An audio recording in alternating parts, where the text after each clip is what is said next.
What is up, my fellow listeners? I don't even know what this is called.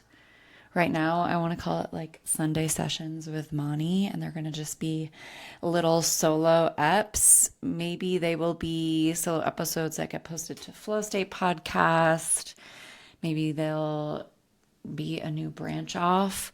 But this form of content is something that I have been wanting to do, and I have some experiences that I've been wanting to share that are just longer form concepts. And this wasn't even meant to be the start of the podcast.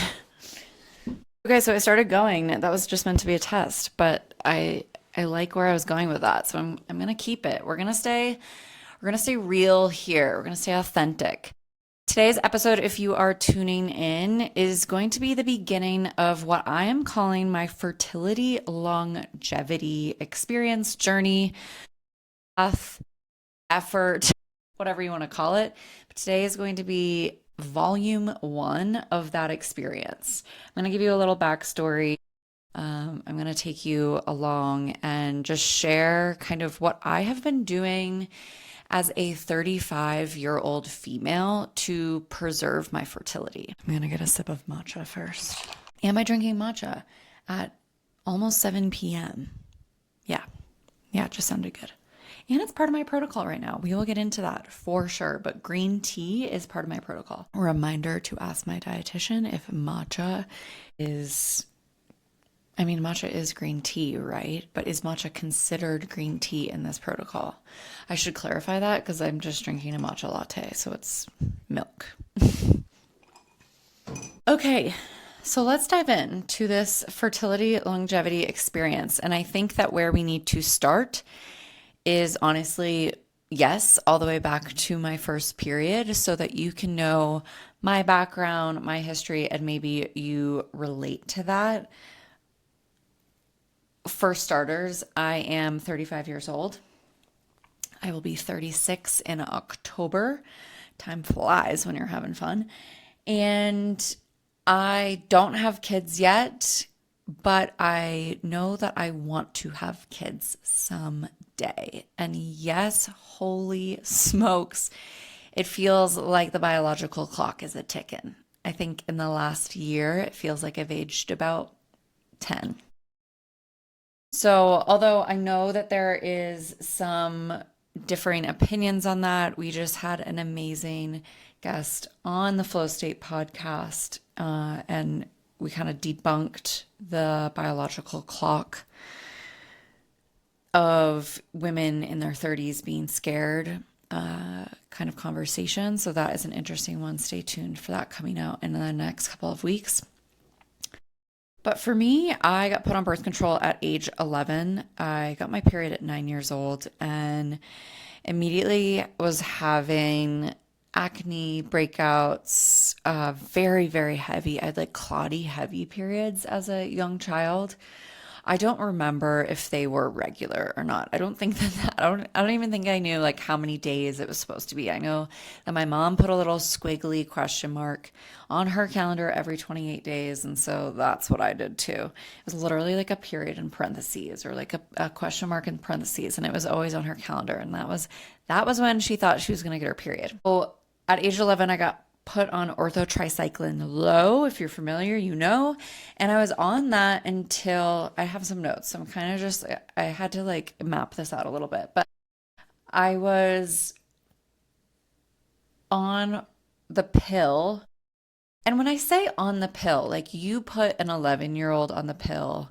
For one, it was for symptoms. It was obviously not for birth control. But you go to college or before college, you start to be sexually active and you're on birth control. And like no one really tells you in order for this to be effective, you have to be very diligent. And I do not think I was very diligent with it. So, yeah, thank goodness it's harder to get pregnant than you think. I got an IUD at age 22 when I moved west I grew up on the East Coast. I moved to Jackson Hole, Wyoming when I was 21. And that was kind of the thing to do. All my friends had IUDs. It seemed like they were more reliable. You didn't have to take a pill at a certain time every day. And the effects and symptoms were less, meaning like you could be on the pill or you could have an IUD and not experience as wild symptomatic things as you did on birth control. So I got an IUD at 22 and I had a couple IUDs. You know, the Mirena, I always had the Mirena IUD, which they say is localized hormones. It's kind of bullshit. Like, even if it's localized, it's going everywhere. And I didn't get it removed until I was probably 29. So I think I had at least two of them. And then it was getting towards the end of my second, which they've extended it from 5 years to 7 years, I believe, at this point. But when I had it, they were still saying like that 5 year limit. And at age 29, I got married at 29. I also got my IUD out and decided that I wanted to learn my cycle. That was kind of, I started my business. I started my Maria, my menstrual wellness company in, 2020, but I was starting to get very curious through my PMDD journey, my experience with PMDD and learning more about my cycle at around 26. And I really wanted to be able to predict when I was going to have PMDD symptoms or when I was going to be symptomatic. And on the pill, that was very hard because I didn't have a bleed. So I got my IUD out, 29, got my periods back. Reflecting back now, my period has always been very, very light since coming off birth control. I think at the most it was like 3, maybe sometimes 4 days of bleeding and pretty light on all of those days. So I haven't thought about that until recently. I haven't made that correlation until recently. I'm not fully sure if it's like because I was on birth control for so long, if that's just what's normal for me, or if like my hormones are really low and they've been really low. So that is an interesting interesting note. So where do we go from here? My periods are really light. Didn't think anything of it. And at this point, in 2022, I had been married for a couple of years, 3 years, from a relationship that I'd been in for almost a decade. And we actually tried to conceive. We did the like not trying, where I then got very, very anxious at trying and was diligently LH strips, tracking my cycle, scheduling sex, doing a lot, like even putting a cup in after sex. Yes, I tried it for about 4 to 6 months ish. And it turned out to be a blessing. I never got pregnant. We didn't try beyond 6 months. The relationship was crumbling, and at this point, that my marriage ended in 2023. So it's kind of wild to think of this timeline, right? 2022 is only 3 years ago. Trying to have a baby with my husband. Within the next year, we're no longer together, and that was 2 years ago. So now here I am today. Actually, before we come to today, sorry, let's stay on the timeline. Monica. So here I am, 33 years old, knowing that I would like to have a child one day, but very much not in a relationship. I decided that I was going to freeze my eggs and look into egg freezing. And maybe you were here for part of that. I was going to share that experience. So late last summer in 2024, I went to a fertility clinic and I did the introduction appointment where we did some testing. They started to walk me through the process, and I got my AMH tested. That was good. That is your egg reserve. So that looked good for my age, which was a positive sign and did feel good. with AMH is that while it says like, yeah, you still have, a decent amount of eggs because you're born with all the eggs you have, you still have a good amount of eggs left. It doesn't account for egg quality. So there's no way to know the quality of the eggs that are left. It's truly like how many eggs you have, or your egg reserve. We also did an ultrasound, and we did see I don't remember what phase of my cycle I was in, but we could see the eggs in my ovaries. And that cycle I had released like somewhere between 16 and 25 eggs. And they could see the dominant one that was big. So yeah, at that time, I'd also spent all last summer. Well, I ran the New York City Half Marathon in February, and then I went directly into training for a 50 miler. I ended up getting injured in July, so I took a little bit of time off and transitioned from the 50 miler to just pulling back and deciding to race a 50K. So I was training for an ultra marathon. And last year I was in the best shape of my life. I was very consistent with strength training. I wasn't in a relationship. I was living by myself. I had more time on my hands, and I was just very consistent with the gym, with my workouts, with my training. But towards the end of last summer, probably late August. Okay, I got interrupted. Sorry, guys. The neighborhood. So I'm recording at my house in my office studio, and the neighborhood kids came by and are doing this like trade or gift. You could either take something they had or give them something or whatever. Anyways, it was so adorable. I gave them a plant. Hilarious. Okay, so where was I at? I was training for an ultra, and late September, I started to notice, no, not late September. The race was late September. It was late August. I started to notice I was sleeping awful, waking up in the middle of the night, felt so tired, but could not sleep well. I was so hungry, and I was feeding the beast. I was eating a lot. I was very conscious of calorie consumption. I was very conscious of carbs and protein. And to me, it seemed like I wasn't under eating or under fueling, but my hair started to fall out. I had brittle nails. I had dry skin, and I was starting to be like I wasn't recovering well. My muscles felt sore, which I had not felt sore in a long time. So what I was really seeing is I was like, okay, I'm overtraining. I am leaning towards Red S, which we've talked about on the podcast as well, relative energy deficiency syndrome. And my period started to deteriorate a little bit as well. While symptoms weren't really happening per se, my PMDD was still managed. Some of the things that I was really noticing were just shorter periods, less blood. So leaning towards maybe losing my period. My ovulation didn't seem as strong. My temperatures were low. I've always done basal body temperature tracking, and my temperatures were quite low.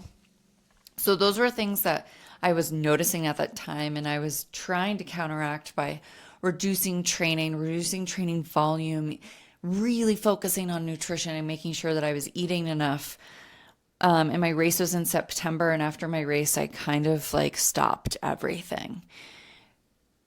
October, November was very busy. I had planned with the egg freezing to kind of go back and maybe even do a retrieval before the end of the year.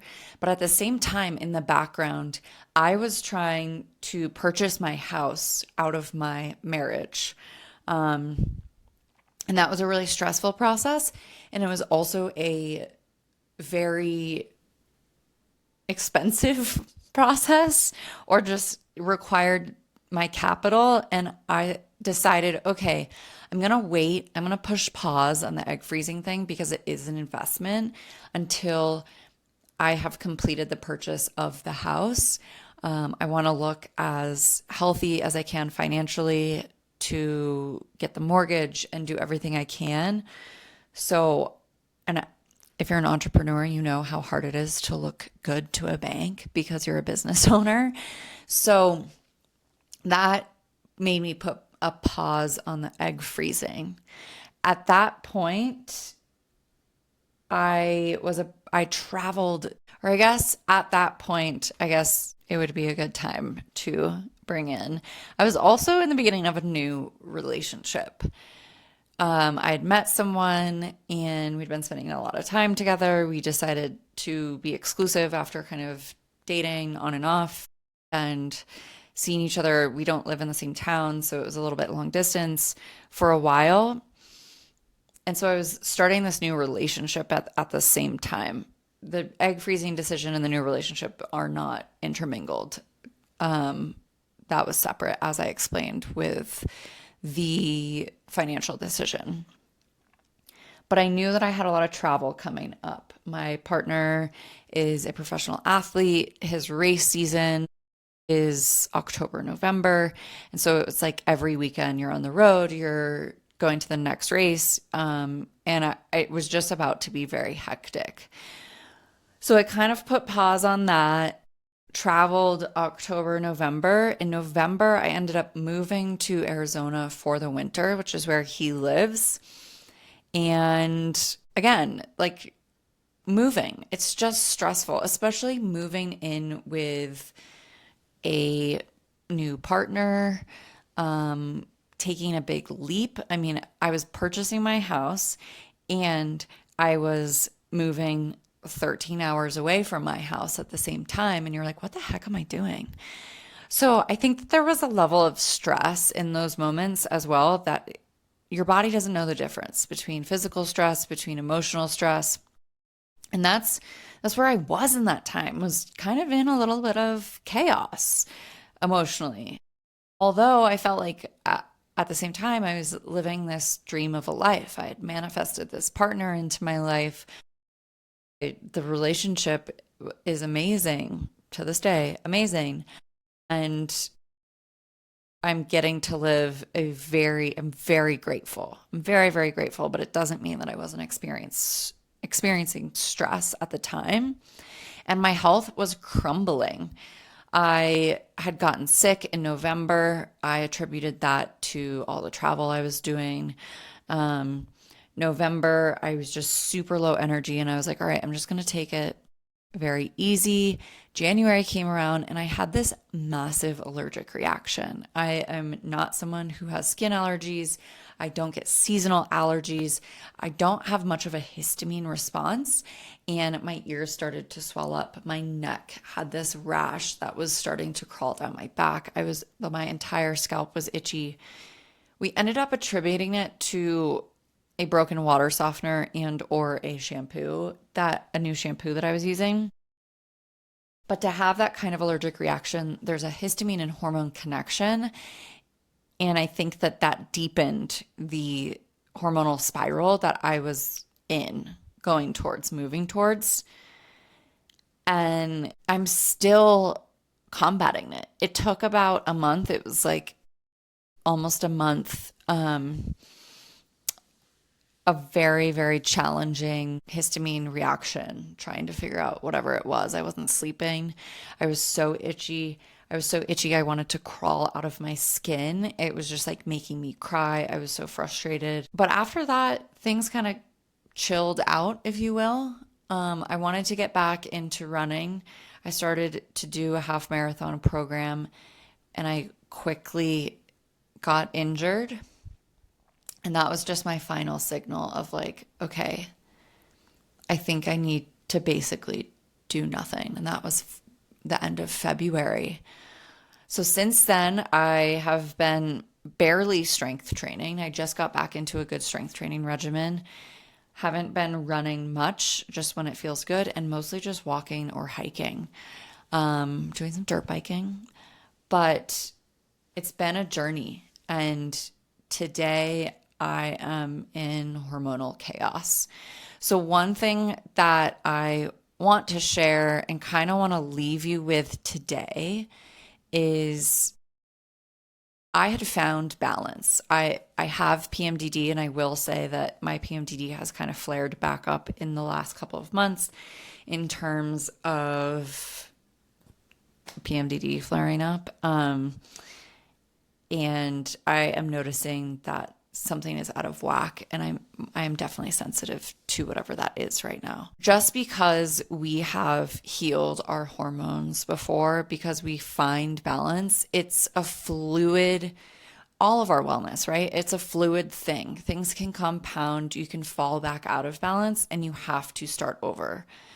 So where I have been has been starting with the foundations and really focusing on that, as well as what I will get into next week is working with a practitioner to really dig in on what that looks like, what tests I've done, some of the things that I've keyed into. And I'm so, so grateful. I will tell this to anyone.